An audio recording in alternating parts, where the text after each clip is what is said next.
भारत रत्न श्री गुजारी लाल नंदा जी की 127वीं जयंती समारोह का हुआ आयोजन। गुजारी लाल नंदा स्मृति संस्थान लखनऊ के तत्वाधान में आयोजित 127वीं नंदा जयंती समारोह के आयोजक संस्था के सचिव ज्ञानी त्रिवेदी ने अपने उद्बोधन और कार्यक्रम संचालन में कहा, प्रातः स्मरणीय माननीय श्री गुजारी लाल नंदा देश के महान विभूतियों में से एक थे। भारत सरकार ने उनकी अभूतपूर्व सेवाओं के लिए उन्हें भारत रत्न से अलंकृत किया था और महात्मा गांधी ने उनके संबंध में कभी लिखा था कि गुजारी लाल नंदा बड़ी व्यवस्था शक्ति वाला है और सत्य का पुजारी है। सक्रिय राजनीति में रहते हुए निस्वार्थ भाव से जनता जनार्दन की सेवा करने वाले ऐसे व्यक्ति बहुत विरल हैं। समारोह के मुख्य अतिथि रहे गोपाल बंधु पटनायक, जो सेना निवृत्त अध्यक्ष गुजारी लाल नंदा स्मृति संस्थान लखनऊ ने अपने उद्बोधन में कहा कि श्री नंदा उच्च आदर्शों, सादगी और ईमानदारी के प्रतिमूर्ति थे। वह साधारण परिवार में जन्म लेकर देश के महान पद पर पहुंचे, लेकिन सादगी उनके जीवन का अभिन्न अंग बनी रही। वह जीवन में उच्च आदर्शों और परंपराओं के प्रेरणा स्रोत थे। साथ में देश की श्रमिक व्यवस्था के प्रति सदैव संवेदनशील थे। उन्होंने कहा कि अपने विचार रखते हुए विशिष्ट अतिथि के रूप में सदर प्रकाश अग्रवाल ने अपनी बात कही कि महामंत्री भारत सेवक समाज उत्तर प्रदेश ने कहा कि सारा जीवन राज सत्ता और राजनीति से गुजर, मगर समाज ने उन्हें संतों जैसी श्रद्धा प्रदान की। उनके प्रति श्रद्धा का आधार उनके जीवन का पुरुषार्थ, चतुष्टय और धर्म, अर्थ, काम और मोक्ष, यह चारों पुरुषार्थ नंदा जी के जीवन में विद्यमान थे। साथ में उन्होंने कहा है कि गंगा सिंह एडवोकेट उपाध्यक्ष गुजारी लाल नंदा ने कहा कि स्मृति संस्थान ने अपने संबोधन में शीर्ष राजनीति का अनूठा निराला और एकल व्यक्तित्व, जिसे सत्य, धन, सम्मान, यश की लालसा नहीं, केवल समाज की निम्नतर स्तर के मानव श्रमिकों के कल्याण के लिए शोध और ज्ञान की उत्कृष्ट अभिलाषा थी। श्रमिक कल्याण के अधिनियमों को पारित कराने की प्रेरक शक्ति, सेवा, साधुता, सदाचार व शुभचिंतनता के अवतार, किसानों व श्रमिकों के उत्थान, विकास की अनिवार्य शर्त, शांति व्यवस्था व भ्रष्टाचार मुक्त शासन प्रशासन के उद्देश्य के प्रति समर्पित इस सपूत ने भारत सरकार के श्रम, सिंचाई, विद्युत योजना व गृह मंत्री के रूप में अपनी सेवाओं में अविस्मरणीय योगदान दिया। साथ में उन्होंने कहा है कि नंदा जयंती समारोह में सर्वेश गुप्ता ऋषि आश्रम लखनऊ ने गुजारी लाल नंदा स्मृति संस्थान ने कार्यक्रम में आए हुए व्यक्तियों का आभार व्यक्त किया और साथ में नंदा जी की यशस्वी जीवन के प्रचार प्रसार में संस्था अपना यथासंभव प्रयास आगे भी करती रहेगी। राष्ट्र प्रसारण के लिए लखनऊ से युक्ता पांडे की रिपोर्ट। इसके साथ साथ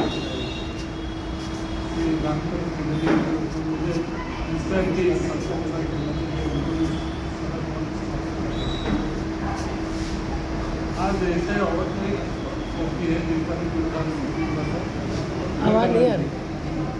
4 जुलाई सब लोग को स्मृति दिवस वॉइस नहीं है। और विवेकानंद जी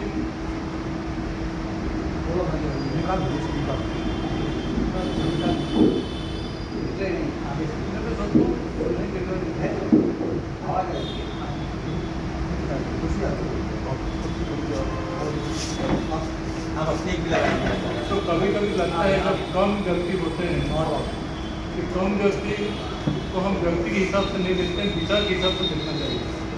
और सब विचार जो होता है वो तो अलग से खड़ा होता है, क्योंकि जो झूठ के साथ सदविचार नहीं रहता है, कुछ व्यक्तियों के साथ सदविचार जीवित रहता है।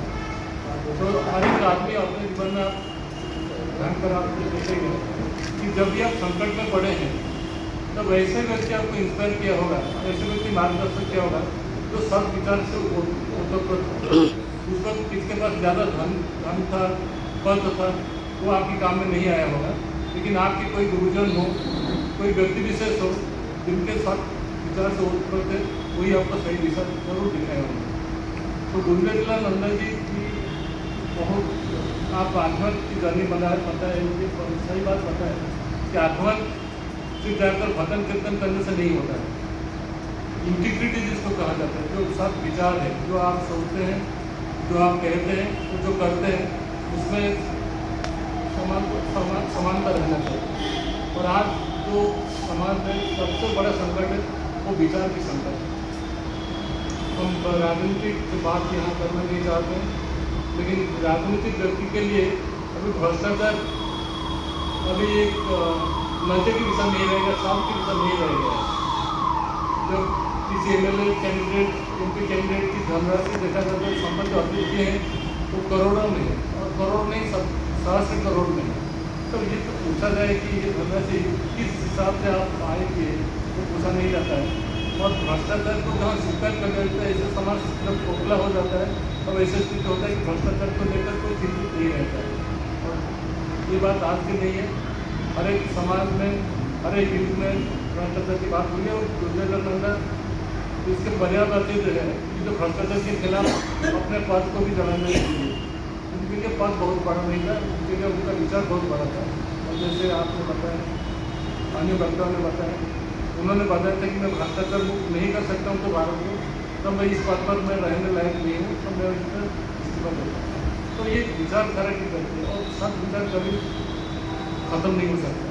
सब विचार किसी न किसी हिसाब से वो जिंदा रहता है, और जब उसकी आवश्यकता होती है तो इसलिए प्रासंगिकता गुजरात नंदा की आज वो जब जीवित है उससे ज़्यादा प्रासंगिकता आज है कि उनके विचार की, व्यक्ति की बात नहीं होता, उनके विचार की, क्योंकि उनको अमर रखा है, उनके विचार उनको अमर रखा है। शरीर तो नश्वर है, जो आए हैं उनको कहना ही पड़ेगा। तो हम लोग जब यहाँ इकट्ठा होते हैं तो कभी कभी मन में क्षोभ आता है कि इतना कम व्यक्ति है, लेकिन मेरा कहना है कि इतना कम व्यक्ति नहीं, इतने व्यक्ति है तो उनके विचार के बाद उनकी सलाह है कि उनके विचार उनको यहाँ खींच कर लाता है।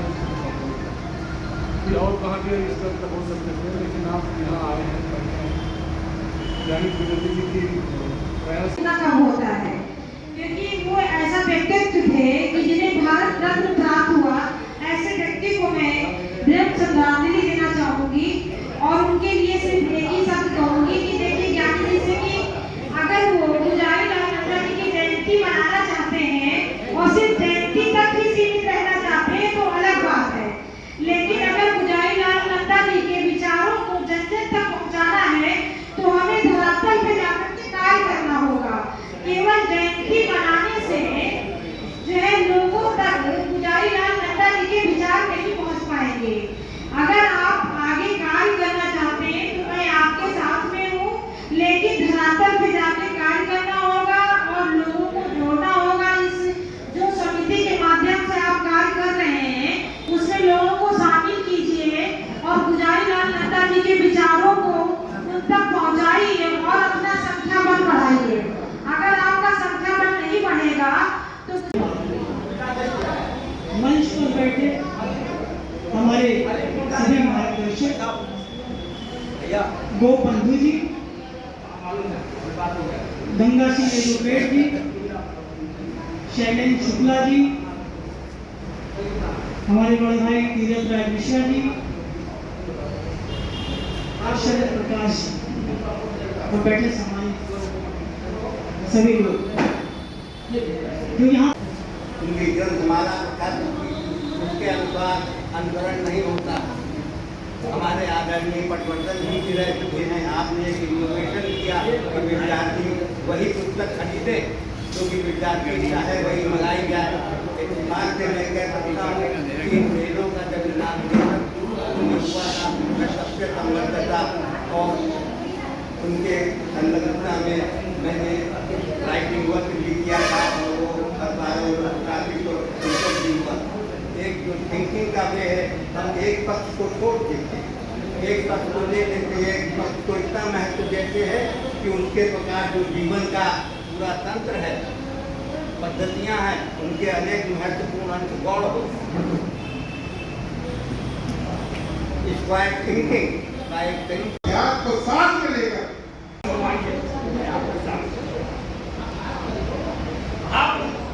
उपस्थित सभी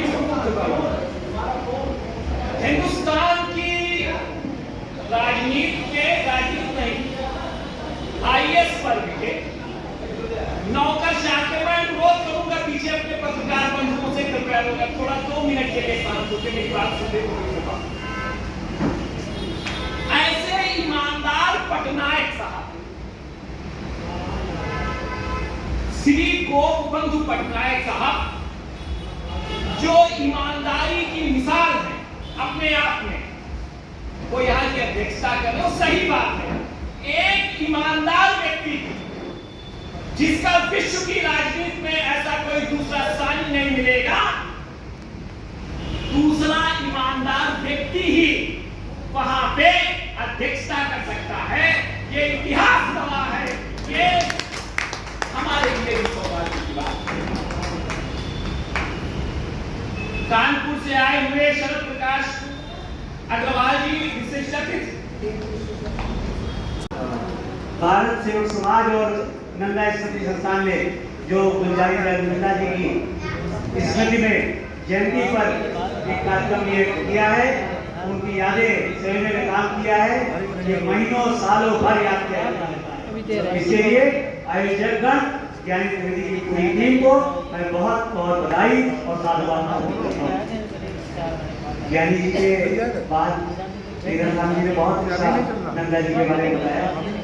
जैसा कि आप सबको मालूम है, नंदा जी का जन्म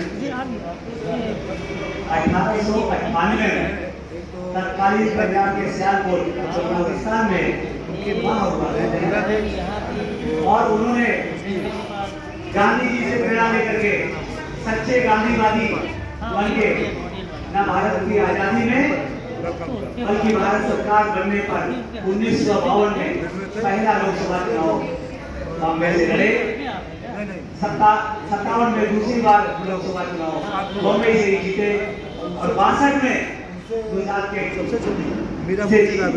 तीसरी बार में। और जैसा कि मालूम है, तमाम पदों में रहने के बाद 62 में वो गृह मंत्री बनाए गए और 2 बार कार्यभार प्रधानमंत्री नंदा जी ने कार्यभार संभाला। गुलजारी लाल नंदा जी ने नेहरू जी के निधन के पश्चात सबसे वरिष्ठ लोगों में थे और 13 दिन प्रधानमंत्री रहे। आज के जमाने के प्रधानमंत्री और तमाम मंत्रीगण जोड़ तोड़ के खरीद के स्थायी बन जाते हैं। उन्होंने लाल बहादुर शास्त्री के योग्य नेतृत्व को स्वीकार किया और उनको प्रधानमंत्री स्वीकार करके देश को अच्छा है प्रधानमंत्री किया। लाल बहादुर शास्त्री जी के डेथ के बाद पुनः उनको प्रधानमंत्री का मौका मिला। उसके बाद भी उन्होंने कुर्सी से चिपके नहीं रहे, क्योंकि उनका देश के लिए काम करते थे, पद के लिए नहीं काम किया। बाद में इंदिरा गांधी जी प्रधानमंत्री बनी। उन्होंने इंटर का जन्म दिया। उन्होंने योजना आयोग के समय पर जब 1952 12 अगस्त को स्थापना की, योजना आयोग के उपाध्यक्ष के रूप में भारत से समाज की, तो उस समय देश के आजादी के समय ये हो रहा था कांग्रेस के अलावा कोई दल था ही नहीं एक तरह से। तो सरकारी लोगों के लाखों लोगों को कैसे उनके विचार जो वर्ग और दल के ऊपर आते हैं उनको कैसे लिया जाए, तो उस समय सरकारी प्रेमियों को नमन करते हुए आदरणीय पटनायक जी का स्वागत और अभिनंदन। बहुत छोटी बात, हम इस संस्था के नहीं, इस संस्था के कार्यक्रम में आने वाले उन तमाम महाविद्यालयों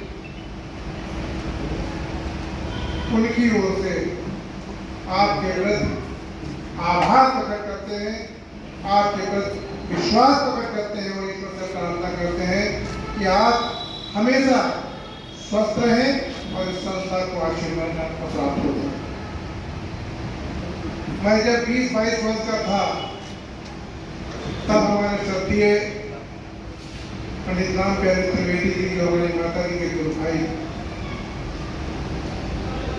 वो हमको इस कार्यक्रम में लेके गए। तब से आज तक इस सत्संग में, मैं इसको सत्संग मानता हूँ, परम श्रद्धेय गुलजारी लाल नंदा जी जो भारत रत्न से सुशोभित, उनकी जन्म दिवस को, उनकी जयंती को मैं एक उस सत्संग के रूप में मानता हूँ जिस सत्संग में यहाँ पर आए हुए सभी लोगों को अपार ज्ञान और आशीर्वाद प्राप्त। उसका प्रत्यक्ष उदाहरण मैं खुद हूँ। इस सत्संग की प्रेरणा थी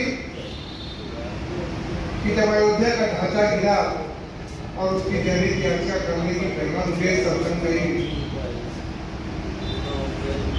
लखनऊ में अशांति की जब बात उठी, या सुनने की बात होती, मुहर्रम के जुलूसों पे रोक लगी, तो उसके लिए जमीयत क्या क्या तैयार करने की प्रेरणा मुझको इस सत्संग से ही मिली। तो मैं इस संस्था के प्रति जितना भी समर्पित हूँ वो मेरे लिए बहुत कम।